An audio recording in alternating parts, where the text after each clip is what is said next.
Good morning বন্ধুরা। দেখো, আমার সোনা বাবাটা কিন্তু ঘুম থেকে উঠে পড়েছে, আর ওকে জামা কাপড় পরিয়ে সুন্দর করে রেডি করে ছেড়ে দিচ্ছি স্কুলের জন্য। তারপরে সমস্ত কাজকর্মে হাত দেবো, জামা প্যান্ট পরিয়ে জুতো মোজা পরিয়ে তারপর মানে ওকে পাঠিয়ে দেবো সোজা স্কুলে।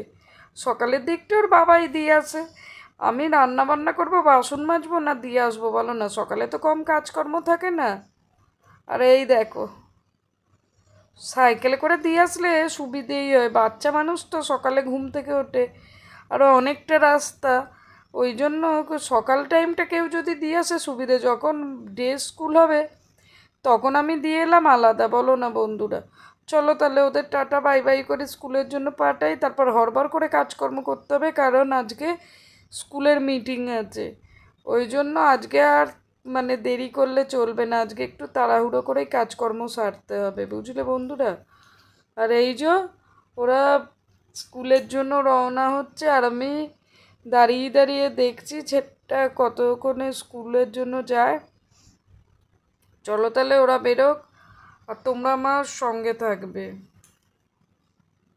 এখন 6:45 ভেতরে ঢুকতে হবে, আর এপ্রিল থেকে শুরু হয়ে যাবে আবার 6:30টার ভেতরে, তখন আরও মিনিট 10-15 আগে উঠতে হবে। হ্যালো বন্ধুরা, পাপাই সোনি লাইফস্টাইল ব্লগে তোমাদের অনেক স্বাগতম আর অনেক ভালোবাসা জানিয়ে আজকে ব্লগটা শুরু করছি। আজকে 24শে মার্চ সোমবার, দেখলে ছেলেকে ছাড়লাম, আর আজকে আর বসে একদম আড্ডা মারলে কি গল্প করলে হবে না। ওদিকে 8:30টায় মিটিং আছে, ছেলে তোমাদের দাদা বেরিয়ে যাবে, এদিকে রান্না বান্না করে আমাকেই বেরোতে হবে। তাই তোমাদের সঙ্গে আর কথা বাড়ালাম না, এদিকের কাজ সারি, সাথে থাকবে কিন্তু। আর বন্ধুরা, ঘুম থেকে উঠেছি বলে গলাটা একটু কেমন শোনাচ্ছে, আমি এখন ভয়েস দিচ্ছি, আমারই কেমন লাগছে। চলো আগে চাটা বসিয়ে দিই।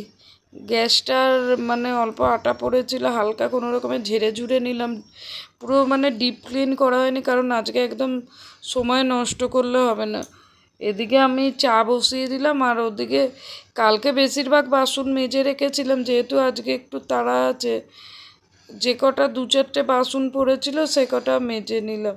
আর এই বাসন মাজা এমন একটা কাজ, মেজে মেজে যেন পূরণ করা যায় না, যত বাসন মাজি তত যেন বাসনের আর শেষ নেই। সারাদিন রান্না বান্নার থেকে বেশি কষ্টদায়ক হচ্ছে এই বাসনপত্র ক্লিন করা, বলো না? আর যেহেতু বাড়িতে লোক বেশি, তারপর বাচ্চা কাচ্চা আছে, সিঙ্কটা কখনো দেখলাম না ফাঁকা থাকলো, সব সময় এটা ওটা ছোট বাটি গ্লাস সব সময় যেন ভর্তি থাকে। চলো এদিকে বাসনপত্রগুলো ঘষা মাজা করে তুলে দিই, তারপর চা ছাকি। ওদিকে বাবা বসে আছে, চা খাবে।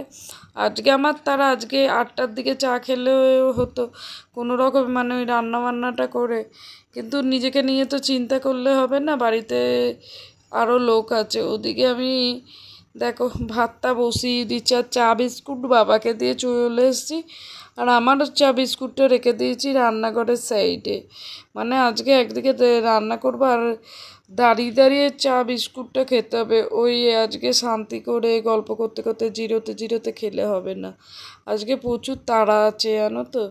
ছেলেকে ছাড়তে ছাড়তেই বেজে গেল 6:30, তারপর নিজে এসে একটু ফ্রেশ হলাম, তারপর বাসনপত্র ধোয়া, তারপর 8:10-15 মধ্যে রান্নাবান্না করে বেরোনো, একটু চাপই হয়ে যাচ্ছে জানো তো বন্ধুরা। কিন্তু কী আর করা যাবে বলো, এই হচ্ছে সংসার, সন্তানদের তো মানুষ করতেই হবে, বলো না? ভেবেছিলাম ভাতটা বসাবো, কিন্তু তোমাদের দাদা যেহেতু তাড়াতাড়ি বেরোবে, সেই জন্য না ভাতের আগে ডালিয়াটা করতে হবে, কারণ বলে না যোগের যোগ। দেখো আজকে আমার এত আর্জেন্ট, তারা তোমাদের দাদা 7:20 বেরোবে, এক এক সময় না কান্না পেয়ে যায়, মাথা গরমের থেকে বড় কথা, ভালো লাগে না এক এক সময়, এত চাপ হয়ে যায় না, কিচ্ছু ভালো লাগে না, বিশ্বাস করো বন্ধুরা। কিন্তু কী আর করবো বলো তো, চলো এদিকে ডালিয়া বসাই, ওর দিকে বড় করে শুক্তো করে নেবো। আজকে আর কোনো ডালিয়া আর খিচুড়ি চচ্চড়ি কিছু করব না।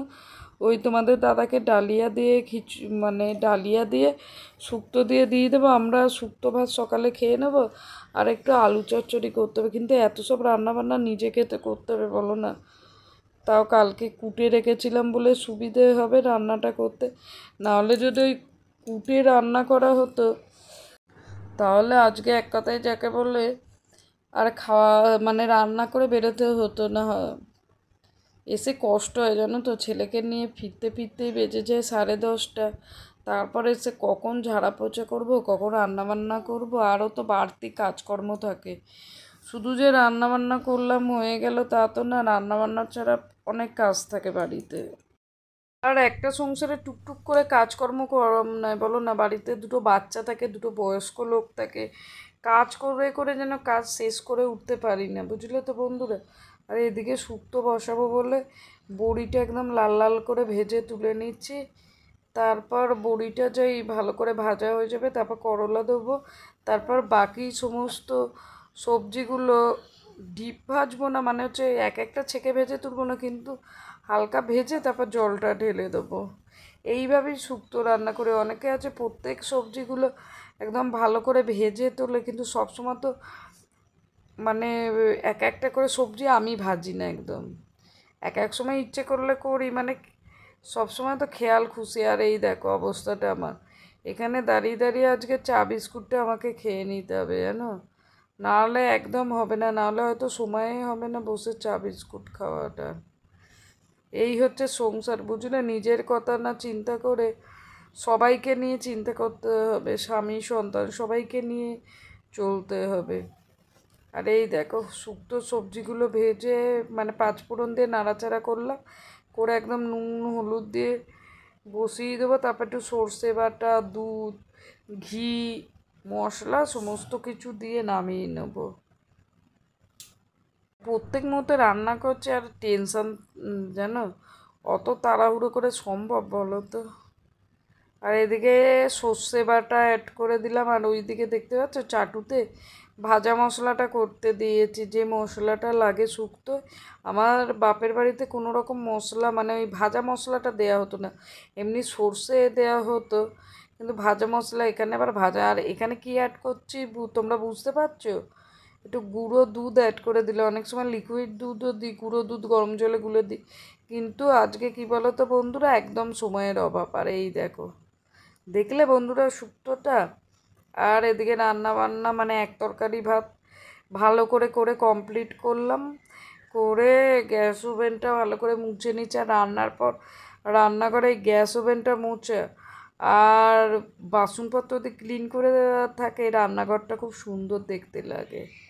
আর এদিকে যতটা বেরিয়েছিল আমি থাকতে থাকতে সমস্ত বাসনপত্র মানে ধুয়ে ধায়ে রেখে দিলাম। আমার একদম পছন্দ হয় না বেরোবো গাদা এঁঠো বাসন পড়ে থাকবে, রান্নাঘর থেকে যখনই বেরোনো যায় তখন যদি মোছামুছি করে বেরোনো যায় পরবর্তী সময়ে ভালো লাগে।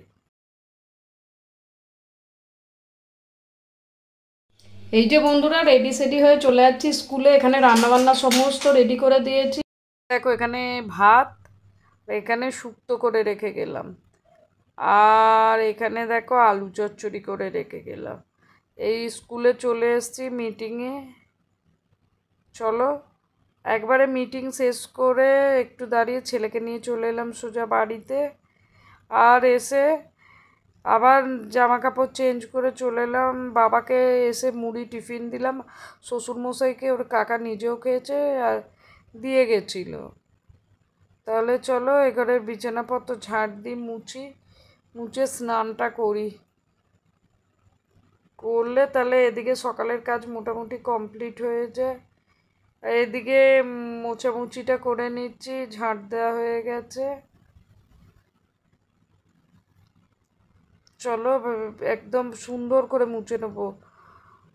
আর নিজেও এসে টিফিন খেয়ে নিয়েছে, আমার টিফিন মানে তো সেই ছাতুটা কী বলো তো, খেলে পেটটাও ঠান্ডা থাকে, খেতেও ভালো লাগে। আর কী বলো তো বন্ধুরা, রুটি করার সময়েরও মানে সময়টাও সেভ হয় এক কথায় যাকে বলে। তাহলে বন্ধুরা আজকের ব্লগটা এই পর্যন্ত শেষ করছি। তোমাদের সঙ্গে দেখা হবে নেক্সট ব্লগে। তোমরা ভালো থেকো, সুস্থ থেকো, আর মন প্রাণ দিয়ে চাই তোমরা যেন ভালো আর সুস্থ থাকো।